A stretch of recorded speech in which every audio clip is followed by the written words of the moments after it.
Alston lay beneath a thick white blanket, the kind of snow that muffled even the sound of breath. In a modest village house on the edge of town, Kasia Zielinska stared through the frosted windowpane, her fingers tracing the blurred outline of the forest beyond. Her grandmother had passed away just 3 days earlier. Kasia had returned from Warsaw only hours before the funeral. The home was filled with silence and the strange ticking of a wooden clock that hadn't worked in years. The house smelled of lavender and firewood. Everything was just as she remembered, except for the note. A folded piece of paper had been wedged behind a cracked picture frame. It was addressed to her. Kasia opened it with trembling fingers. In her grandmother's handwriting were 4 words. "Do not trust Janusz." She froze. Janusz was her late grandfather's friend. He had always seemed kind, the type to offer warm tea and stories about the war. Her heart pounded. Why would Babcia write this? Outside, the wind howled. Something about the house suddenly felt colder than the snow outside. Kasia couldn't sleep. The message haunted her. By morning, she stood beneath the creaking attic door. Dust floated like ghosts in the narrow beam of winter light. She pushed the door open and climbed the wooden steps that groaned beneath her. The attic smelled of old paper and forgotten time. She reached for the hanging chain and pulled it. A dim bulb flickered to life. In the corner, beneath a moth-eaten sheet, stood something tall. She uncovered it slowly. It was a portrait of her grandmother as a young woman. But something was wrong. Behind her stood a man, shadowed, his eyes almost smudged into darkness. Kasia had never seen this man before. A note was tacked to the frame. "He is not who he says he is." The handwriting matched the note downstairs. Her skin prickled. Was this the man her grandmother feared? And was it Janusz? A floorboard creaked behind her. She turned, heart leaping, but saw no one. Just the attic, quiet and heavy with secrets. That evening, as twilight painted the snow in shades of violet, there was a knock at the door. Kasia opened it to find Janusz, wrapped in a thick wool coat, eyes glinting beneath his fur hat. "I heard about your Babcia. I came to pay my respects," he said gently. She nodded and let him in, watching his every move. He glanced around as if remembering something long buried.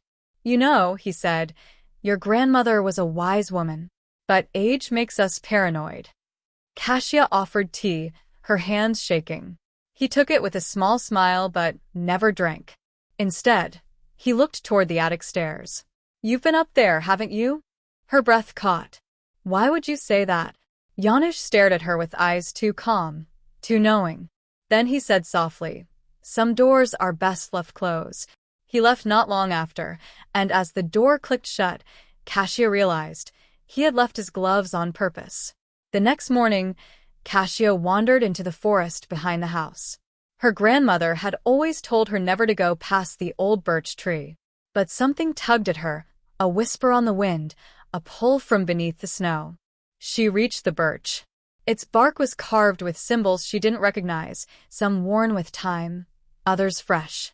Beneath it, the ground had been disturbed recently. She knelt and brushed the snow away. Her fingers touched a wooden box buried shallow. Inside was a diary, wrapped in oilcloth, pages brittle but legible. It was her grandmother's. She flipped to a page dated 1978. "He came again last night. I dreamt of fire. Janusz wears a different face now. But I remember the eyes. The eyes never change." Kasia slammed the book shut. Her heart thundered. Something deep and dark had lived in this forest, and it hadn't left. That evening, she brought the diary to the local watchmaker, Mr. Nowak, an old friend of her grandmother's. He read silently, brows furrowing. "She told me once," he said, "that time doesn't always move forward in Alston. That some memories become places." Kasia was confused, but he handed her a small brass key. "Your grandmother left this with me years ago. Told me to give it to you when you were ready." The key was tiny, ornate, shaped like an owl's wing. "What does it open?" she asked. Nowak shook his head. "Not what. When." She left with more questions than answers, but one thing was clear. The past was calling her back. That night, Kasia took the key and searched the house for a matching lock. It wasn't until midnight that she found it, behind a loose wall panel in the cellar. The key fit perfectly. With a quiet click, the wall shifted, revealing a narrow staircase spiraling down into darkness. Lantern in hand, she descended. The air grew colder with each step. The staircase ended in a room lined with mirrors. In the center stood a wooden chair and another portrait. This one was of Janusz, but painted decades before she was born. He looked exactly the same. On the chair sat a tape recorder. She pressed play. A voice, her grandmother's, cracked with fear. "He is not a man. He's been here before. And he will come again." The tape ended in static. Kasia turned to leave, but the staircase was gone. Trapped, Kasia screamed, but her voice was swallowed by the stone. Then the mirrors shimmered. One by one, they lit up, showing scenes, memories not her own. Children hiding under floorboards. Screams outside a cottage. A man with Janusz's face, knocking on doors in a Nazi uniform.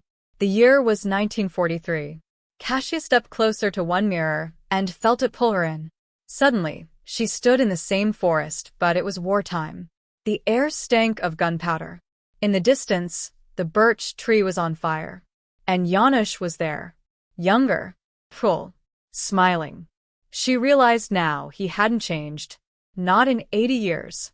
In the memory world, Kasia followed Janusz to an underground tunnel beneath the village church. There, he spoke in a language older than Polish. Shadows responded. He offered something. A soul. Her grandmother's. The ritual bound him to Olsztyn, to the land, and to time itself. Kasia watched in horror. Janusz had traded lives to remain ageless. But something had gone wrong. Her grandmother had resisted. Broken the cycle. Hidden the truth in the attic, the forest, the diary. And now Kasia understood. She was next in line. She awoke on the cellar floor, coughing dust. The hidden staircase was back. Upstairs, morning light poured in, but the world felt different, like it was holding its breath. She burned the portrait. She hid the diary. But then the phone rang. A voice, Janusz. "I see you've remembered." He was waiting outside. Kasia didn't run. She opened the door. Janusz stood there, unchanged, smiling faintly. "You've come far, Kasia. But do you really think the past lets go that easily?" He stepped forward. Behind him, the snow began to fall in reverse. Kasia backed into the house as Janusz entered. But this time, she wasn't afraid. She held the owl key in her hand. "Time doesn't move forward here," she said. "But it can stop." Janusz raised an eyebrow. "You know the price." She nodded. She had read the last page of the diary. Sacrifice was the only way to break the bond. She gripped the key and ran to the mirror room. Janusz followed, slower now, unsure. She placed the key into the final lock, one hidden beneath the chair. A door opened. Behind it, the forest. Pure. Unburned. Before the pact. She turned to Janusz. "Stay in your time." He lunged. But the door closed. Silence. Outside, the snow began to fall normally again. And in the village of Olsztyn, time moved forward once more.